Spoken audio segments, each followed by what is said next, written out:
మాటలే అవేమీ లూజ్గా కాదు, ఎవరు బయట మాట్లాడొద్దు అంటున్నాడు ఆయన. పార్టీ నిర్ణయంగా మాత్రమే బయటకు రావాలి ఎవరు మాట్లాడినా. రైట్. దాని గురించి మళ్ళీ తడుముకునే పరిస్థితి, ఒక పార్టీ నాయకుడు ఇచ్చినటువంటి ప్రకటనను ఇంకో పార్టీ నాయకుడు ఖండించే పరిస్థితి రాకూడదు. అందుకోసమే ఈ హెచ్చరిక చేశాడు ఆయన. రైట్. ఎవరు ఎక్కడైనా ఆయన అంటే ప్రశ్నించటం అనేది ప్రోగ్రామే, కానీ దేన్ని ప్రశ్నించాలి, ఎలా ప్రశ్నించాలి అనేది కూడా తెలిసి ప్రశ్నించటం అవసరం. అందుకని అది మనం ముందు మాట్లాడుకుందాం. అది ముందు మనం మాట్లాడుకుని తర్వాత వెల్కమింగ్ ఫ్యాక్ట్. కానీ అసలు అటువంటి ముందు మాట్లాడుకునే వేదిక ఉందా అని కదా ఇప్పుడు వాళ్ళ కార్యకర్తలకి నాయకులకి వస్తున్న సందేశం. లేదు ఆ వేదికలు కల్పించేటువంటి ప్రయత్నం మొదలైందా? మొదలైంది. మనం చూసాం మొన్న ఎన్నికల కంటే ముందే ఆయన అన్ని జిల్లాలకి వెళ్ళి కూర్చోబెట్టి మాట్లాడే ప్రయత్నాలు చేశాడు. అయితే ఇప్పుడు దాని అవసరం చాలా ఉందనేది అర్థమైంది ఆయనకి. నిర్మాణం అవసరం ఉంది, మనం ముందుకెళ్ళాలంటే ఇది చాలా అవసరము అనేది గుర్తించాడు. ఆయన ఇక్కడితో ఆగాలని అనుకోవడం లేదు. ఈ ఆంధ్రప్రదేశ్ భవిష్యత్తు పవన్ కళ్యాణ్గా ప్రొజెక్ట్ కావాలనే ప్రయత్నంలో ఉన్నాడు ఆయన. రైట్. ఇక చాలా కీలకమైందండి తిరుమల తిరుపతి దేవస్థానం లో జరిగిన అక్రమాలు గడిచిన 5 ఏళ్ళు. దీని మీద విజిలెన్స్ ఎంక్వైరీ నడుస్తుంది. దాదాపు 40 మంది ఇళ్లలో సోదాలు చేశారట, ఫైల్స్ అన్ని ఎగ్జామిన్ చేస్తున్నారట. అయితే బీజేపీకి ఉన్న అభ్యంతరం ఏంటంటే కరీముల్లా షరీఫ్ గారు అనే ఎస్పీ గారి ఆధ్వర్యంలో జరిగేటువంటి స్వామివారి ఈ సంప్రదాయానికి సంబంధించిన వ్యవహారాలన్నీ వారు అన్యమతస్తులైన వారికి ఎట్లా వస్తుంది, బీజేపీ కొత్తగా తీసుకున్న పాయింట్ ఏంటంటే పోలీసుల్లో ఒక బాధ్యత అప్పచెప్పిన తర్వాత వాళ్ళు ఏ మతాలకు చెందిన వాళ్ళని కదా బాధ్యత చేస్తారు వాళ్ళు. అది సెక్యులర్ అనే పదమే రెడిక్యూల్ అయిపోయినటువంటి పరిస్థితిలో ఉన్నాం మనం.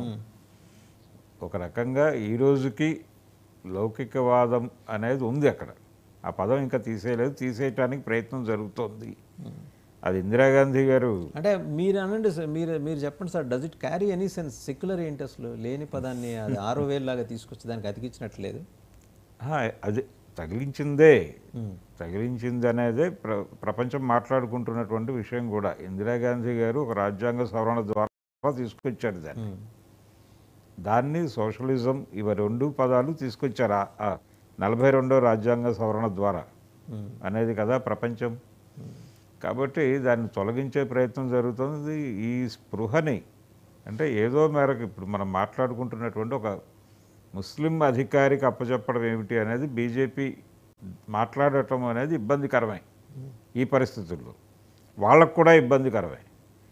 ఎందుకంటే అది ఆ పార్టీ మీద ఉన్నటువంటి ఒక ఇమేజ్ని, ఆ ఇమేజ్కి అతీతంగా వెళ్ళాలా లేదు అదే ఇమేజ్లో కొనసాగాల అనేది వాళ్ళ మధ్య ఉన్నటువంటి ఒక కన్ఫ్యూజన్.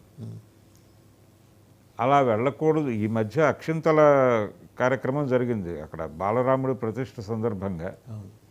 వాళ్ళు అక్షింతలు డోర్ టు డోర్ డెలివరీ చేసినప్పుడు వాళ్ళు తట్టినటువంటి తలుపు వెనకాల ఒక ముస్లిం కుటుంబం ఉంటే ఎలా స్పందించాలి అనేది కూడా వాళ్ళు చాలా కాన్షియస్గా డిజైన్ చేసుకుని మాట్లాడారు. వాళ్ళు అక్షింతలు ఇచ్చి అక్కడ కూడా ఇచ్చి రాముడు హిందువుల దేవుడు మాత్రమే కాదు భారతీయుల దేవుడు అనేది చెప్పి కాన్షియస్గా వాళ్ళని కూడా ఇన్వాల్వ్ చేసే ప్రయత్నం చేశారు. ఆ సందర్భంగా చాలా వ్యాసాలు వచ్చినాయి. ఏమిటిది, దీని వెనకాల ఏముంది అని. అంటే హిందూ ఓట్ బ్యాంక్ కన్సాలిడేషన్ మాత్రమే కాదు, అంతకు మించి వెళ్ళాలి అనుకుంటున్నారు వాళ్ళు అనేది గత పార్లమెంట్ ఎన్నికల సందర్భంగా ఫోకస్ అయిన వ్యవహారం. ఆ స్పిరిట్ ముందుకు తీసుకెళ్లాలంటే ఇది కుదరదు. ఇలాంటి చర్యలు ఇబ్బందికరం దానికి. అందుకని ఇక్కడ కంట్రోల్ అవ్వాలి వాళ్ళు. లేదు పాత పద్ధతిలో అంటే అద్వానీ గారి దగ్గర నుంచి సెటప్ అయినటువంటి పద్ధతి ఒకటి ఉంది. మన ఓట్ బ్యాంక్ని మనమే సెక్యూర్ చేసుకుందాం, మన ఓట్ బ్యాంక్ని మనమే క్రియేట్ చేసుకుందాం, దాన్ని పటిష్టపరుచుకుంటే చాలు అని. ఆ ప్రోగ్రాంలోకి వెళ్ళేటట్లయితే ఇది కొంచెం సీరియస్ వెపనే వాళ్ళకి. దీని మీద చాలా యుద్ధం చేయొచ్చు.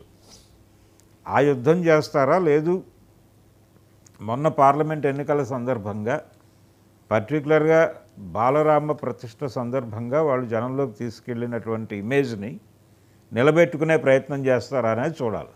రైట్. అయితే ఇక్కడ సార్ అంటే తిరుమలకి సంబంధించి స్వామివారికి రాయల వారు ఇచ్చిన నగలు అలాగే బోళ్ళన్న ఆభరణాలు మొత్తం మార్చేశారు, కొన్ని కరిగించేశారు, కొన్ని లెక్కల్లో తేలటం లేదు. ఇలాంటివన్నీ తెలియాలంటే దాని మీద అవగాహన ఉన్నవాళ్ళు కూడా ఆ టీంలో ఉండాలిగా. అంటే ఈ రోజున మొదలైన పని కాదండి అది. కాదు, కానీ ఈ 5 ఏళ్లలో చాలా ఉధృతంగా జరిగిందని కదా. ఈ 5 ఏళ్లలో జరిగి ఉండొచ్చు, జరగలేదు అని అనుకోవటానికి ఆస్కారం ఏం లేదు. కానీ ఇది ఇప్పుడు మొదలైన పనో ఇప్పుడు జరుగుతోందో కాదు, దీని మొదలు చాలా వెనకే ఉంది. అక్కడి నుంచి అంటే ప్రారంభం నుంచి ఆలయంతో సంబంధం ఉన్నటువంటి వాళ్ళు కూర్చొని నెగ్గుదేల్చాల్సినటువంటి వ్యవహారం ఇది. వాళ్ళు ఎవరైనా ఇన్వాల్వ్ అయి ఉన్నారా ఈ టీంలో అనేది చూడాలి. అలాగే దీని మీద వచ్చినటువంటి సాహిత్యం ఉంది చాలా. అంటే ఆయన ఆభరణాల మీద పర్టికులర్గా ప్రతి ఒక్క ఆభరణం మీద విడివిడిగా రకరకాల చోట్ల ప్రస్తావించారు. అవును, అది కీర్తనల్లో కావచ్చు, లేకపోతే గ్రంథస్థమైనటువంటి తిరుమల చరిత్రకు సంబంధించిన వ్యవహారాల్లో కావచ్చు. ఇప్పుడు అవన్నీ కూడా తీసి రిఫర్ చేయాలి. రిఫర్ చేయడానికి విడిగా ఒక కమిటీని వేసి ఏదన్నా ఆ తరహా ప్రయత్నం ప్రోగ్రాం మొదలు పెట్టడం మంచిదే. కానీ ఈ సోదాల ద్వారా ఏం సాధిస్తారు? కొన్ని డాక్యుమెంట్లు సాధించగలరు, దాంతోపాటు కొన్ని మార్పులకు సంబంధించినటువంటి లింకులు పట్టుకోగలరు. ఆ ప్రయత్నం జరగనివ్వండి, అది మంచిదే. ఆ ప్రయత్నం చేయటం తప్పని నేను అనటం లేదు. కానీ ఎవరు లీడ్ చేస్తున్నారు, ఎవరేం చేస్తున్నారు అనేది పట్టించుకోనక్కర్లేదు, అది ఇష్యూ చేయనక్కర్లేదు. కానీ ఈ కైంకర్యానికి సంబంధించి మాత్రమే కాదు, అక్కడ ప్రసాదాల తయారీ దగ్గర నుంచి రకరకాల అవకతవకలు జరుగుతున్నాయి అనేది రకరకాలుగా కథనాలు వచ్చినాయి. ముఖ్యంగా జగన్మోహన్ రెడ్డి కాలంలో వాటి మీద కొంచెం ఎక్కువ కేంద్రీకరణ ఉంటుంది ఇప్పుడు. అలాగే పైన కాటేజెస్ కేటాయింపుల్లోనూ రకరకాల చోట్ల గదుల కేటాయింపులోను జరిగినటువంటి, అలాగే పైన అలాట్మెంట్స్ ఇచ్చారు చాలా కంపెనీలకు కూడా. వీటన్నిటి వెనకాల ఉన్నటువంటి ప్రోగ్రాం ఏమిటనేది ఇప్పుడు బయటకు తీసుకొచ్చి తిరుమల మీద వీళ్ళ ఆధిపత్యం, అలాగే ఆయన భూమన కరుణాకర్ రెడ్డి ఆధ్వర్యంలో జరిగినటువంటి కార్యక్రమాల మీద కూడా ఇప్పుడు కొంచెం సీరియస్గా బయటకి తీసుకొచ్చే ప్రయత్నం చేస్తారు అధికారికంగా. ఆల్రెడీ ఆరోపణలు జరిగి ఉన్నాయి. ఈ వాళ్ళు చేసినటువంటి ఆరోపణలకి ఒక అధికారపూర్వకమైనటువంటి సాక్ష్యాధారాలు చూపించే ప్రయత్నం జరుగుతుంది ఇప్పుడు. సో భూమన కరుణాకర్ రెడ్డి కూడా అలర్ట్ అవ్వాలి. అలర్ట్ అయ్యి ఈ జరుగుతున్నట్టు ఇదేమైనా భూమన మెడకి చుట్టుకునే అవకాశం ఉందా?